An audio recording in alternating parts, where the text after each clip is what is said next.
प्रिय विद्यार्थियों, सुप्रभात। बेटे आज हम हिंदी में चैप्टर नंबर 21 जिसका नाम है अलंकार, इस चैप्टर को आज शुरू करेंगे। इस चैप्टर में ये बताया गया बेटे कि अलंकार क्या होता है, अलंकार के भेद कितने होते हैं और उन अलंकारों के अंतर्गत कितने भेद आते हैं। तो चलिए बेटे शुरू करते हैं आज चैप्टर नंबर 21। चैप्टर का नाम है अलंकार। अलंकार का शाब्दिक अर्थ होता है आभूषण। अगर कोई आपसे पूछे कि अलंकार शब्द का अर्थ क्या है, तो बेटे अलंकार का शब्द तो गहना होता है, आभूषण होता है। जिस प्रकार आभूषण नर नारियों की सुंदरता बढ़ाते हैं, उसी प्रकार अलंकार भाषा का सौंदर्य बढ़ाते हैं। देखो जैसे यहाँ आपको बताया गया कि बेटे अलंकार क्या होता है, आभूषण होता है, गहने होते हैं, ठीक है। जैसे ज़्यादातर औरतें गहने पहनती हैं बेटे, फिर वो क्या करते हैं, काफ़ी सुंदर दिखती हैं वो, यानी कि वो अपनी सुंदरता बढ़ाने के लिए किसका प्रयोग करती हैं, आभूषणों का।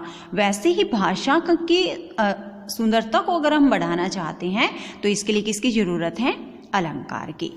इनके प्रयोग से भाषा चमत्कारी बनती है। ये भाषा में शब्द और अर्थ की दृष्टि से सौंदर्य पैदा करते हैं। इनके प्रयोग से क्या प्रभाव होता है भाषा पर, भाषा चमत्कार पैदा करती है। भाषा अत्यंत सुंदर लगती है, पढ़ने में मनोहर लगती है, पढ़ने में आनंद आता है। ये भाषा में शब्द और अर्थ की दृष्टि से सौंदर्य पैदा करते हैं, यानी कि यहाँ ये संकेत कर रहे हैं बेटे कि जो अलंकार होते हैं वे भाषा में शब्द के माध्यम से और अर्थ के माध्यम से सुंदरता को पैदा करते हैं।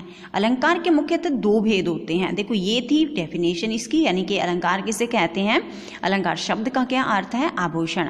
अलंकार किसे कहते हैं, जो भाषा में सौंदर्य को पैदा करते हैं, भाषा में सौंदर्य को बढ़ाते हैं, वे अलंकार कहलाते हैं।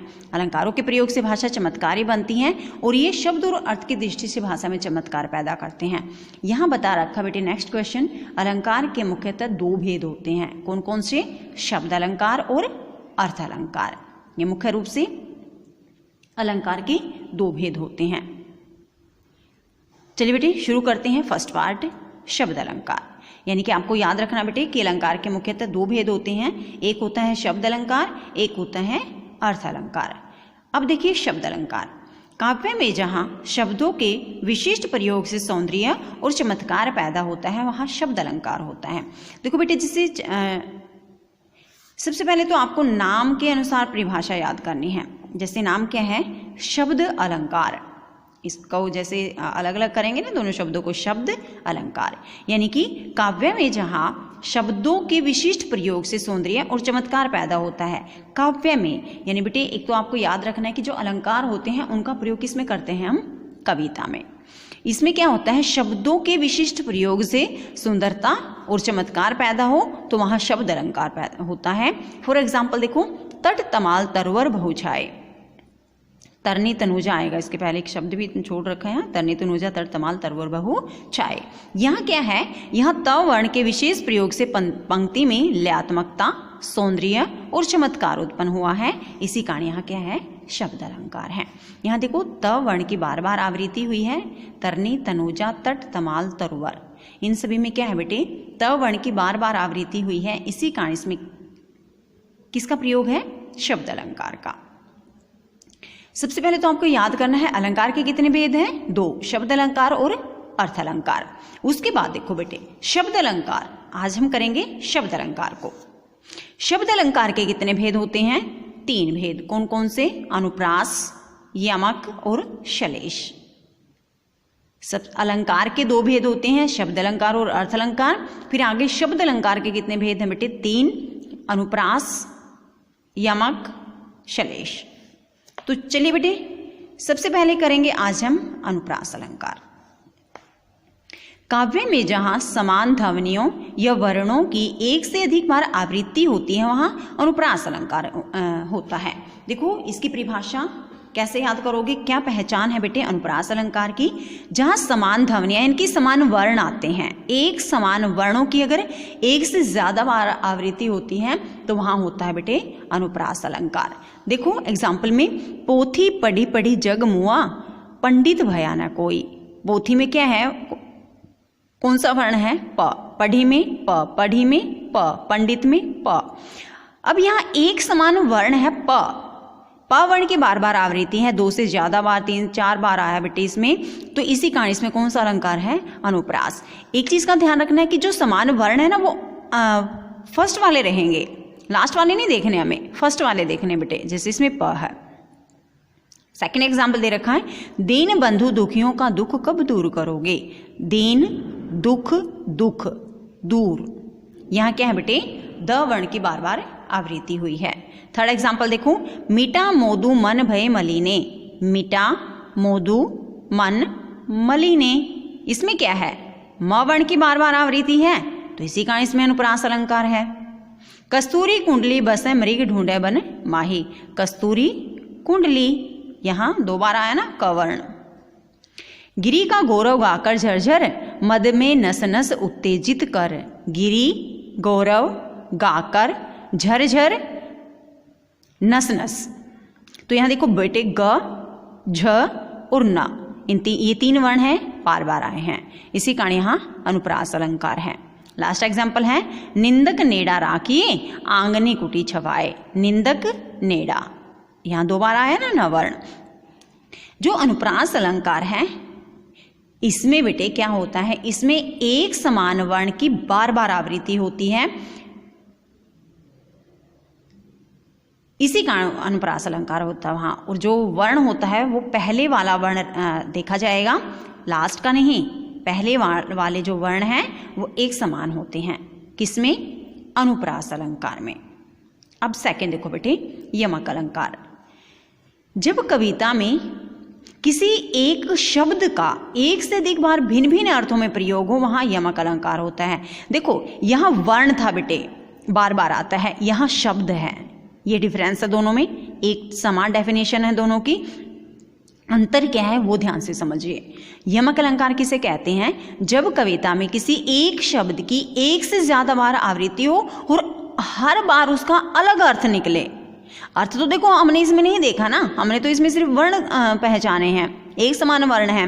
लेकिन बेटे यमक अलंकार में क्या होता है? एक से ज्यादा बार शब्द आते हैं और उनका हर बार अलग अलग अर्थ निकलता है, वहां यमक अलंकार होता है। फॉर एग्जाम्पल देखिए बेटे, काली घटा का घमंड घटा।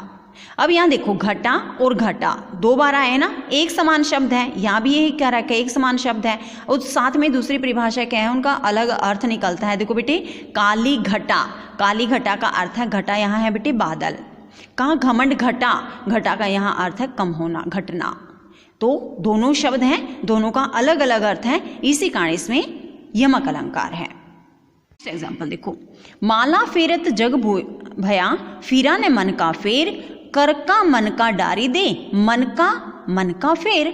अब देखो यहाँ मन का शब्द का प्रयोग कितनी बार हुआ है बेटे? 1 2 3 और 4 बार हुआ है ना। तो दूसरे और चौथे मन का अर्थ है मोती, यानी कि माला का दाना, यानी कि इस मन का और इस मन का अर्थ है बेटे माला में जो मोती होते हैं। पहले और तीसरे मन का अर्थ है हृदय, मन का अर्थ क्या होता है? हृदय होता है ना, और दूसरा मन का अर्थ क्या है बेटे? माला का दाना। तो यहाँ देखो शब्द तो एक समान थे चारों, लेकिन चारों का अलग अलग अर्थ निकला है, इसी कारण यहाँ यमक अलंकार है। ध्यान से समझना, मैं लास्ट में इसमें थोड़ी सी ट्रिक बताऊंगी आपको, कैसे याद रखोगे आप। नेक्स्ट देखो एग्जाम्पल, जितने तुम तारे उतने नहीं गगन में तारे। जितने तुम तारे, यहाँ तारे का अलग अलग अर्थ है। पहले तारे का अर्थ क्या है बेटे? उद्धार करना, जैसे नौका से तार उतारना, पार उतार देना। ये तारे का अर्थ क्या है? जितने तुम तारे, तारे का अर्थ है बेटे उद्धार करना। और दूसरे तारे का अर्थ क्या है? जो आकाश में तारे चमकते हैं। तो देखो शब्द तो दोनों एक समान थे। जितने तुम तारे, यानी मैंने जितनों का उद्धार किया है, जितने लोगों का मैंने भला किया है, उतने नहीं गगन में तारे, उतने तो आकाश में तारे भी नहीं हैं। शब्द दोनों एक समान है, लेकिन दोनों का अलग अलग अर्थ है, इसलिए है यमक अलंकार है। नेक्स्ट देखो, 3 बेर खाती थी वो 3 बेर खाती थी। 3 बेर का अर्थ बेटे 3 बार, और 3 बेर यानी कि फल बेटे, कि वे 3 बेर खाती थी, दिन में ना 3 बेर खा लेती थी और 3 बार खा लेती थी। ठीक है, तो बेर शब्द का अर्थ है एक तो बेटे बार और दूसरे का फल का नाम है। नेक्स्ट देखो, कनक कनकते सो गुनी मादक था अधिकाए, या खाए बोराए नर वो पाए बोराए। अब देखो कनक का अर्थ बेटे सोना भी होता है, कनक का अर्थ धतूरा भी होता है, कनक का अर्थ अनाज भी होता है। अब यहाँ देखो, कनक कनकते सो गुने, यानी कि बेटे सोने को पाकर भी आदमी में नशा हो जाता है और धतूरे को खाकर भी आदमी में नशा हो जाता है। या खाए बोराए नर, धतूरे को तो खाकर मनुष्य को पागलपन प्राप्त होता है, वह पाए बोराए और सोने को पाकर आदमी पागल हो जाता है। इसलिए बेटे यहां कनक का अर्थ क्या है? सोना। कनक का अर्थ क्या है? धतूरा। दोनों को पाकर आदमी को नशा हो जाता है, क्योंकि सोना जिसके पास है वो तो वैसे नशे में रहता है कि मेरे पास तो बहुत ज्यादा सोना है, और कनक धतूरा बेटे वैसे ही नशीला पदार्थ है, जो इसको खा लेता है उसको नशा हो ही जाता है। ठीक है, तो बेटे देखो यमक अलंकार की आपको पहचान कैसे होगी वो ध्यान से सुनिए। इससे अलग आपको किसी भी अलंकार में एक समान शब्द नहीं मिलेंगे। यहां देखो 4 बार आए हैं, 2 बार यहां है, 2 बार यहां है, 2 बार यहां है। काली घटा का घमंड घटा, उसमें भी 2 बार घटा घटा शब्द आए हैं बेटे। यानी एक समान शब्द जो मिलेंगे बेटे वो सिर्फ आपको यमक अलंकार में मिलेंगे, अन्य किसी अलंकार में नहीं मिलेंगे। मैं थोड़ा सा डीपली समझाऊंगी। नेक्स्ट हमारा जो श्लेष अलंकार रहेगा वो हम नेक्स्ट वीडियो में करेंगे। आज हमने किया बेटे अलंकार की परिभाषा, अलंकार के भेद, शब्द अलंकार के भेद, और उसमें फर्स्ट और सेकंड उसका पार्ट बेटे अनुप्रास अलंकार और यमक अलंकार।